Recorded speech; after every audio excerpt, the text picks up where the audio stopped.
So for today's video nga, nagluto ako ng tinolang manok dahil kahapon pa ako nagkikrave kasi ulan-ulan dito sa Abu Dhabi. Pero ngayong paglabas ko, medyo maayos na yung panahon. Ayan. So ayun na nga, naglalakad na tayo papunta sa supermarket para bumili ng sangkap sa lulutuin ko for today's video. Ito yung mga gulay, prutas, ito lang.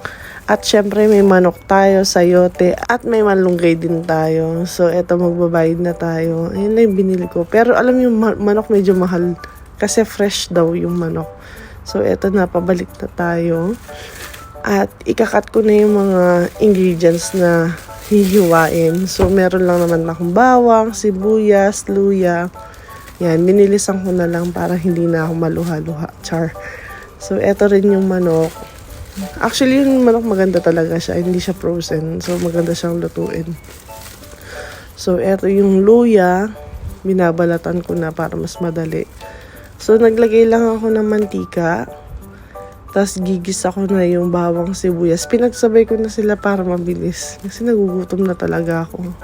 Mga alauna na to eh. So, pagkatapos niyan, nilagay ko na din yung luya. Tapos, yung manok.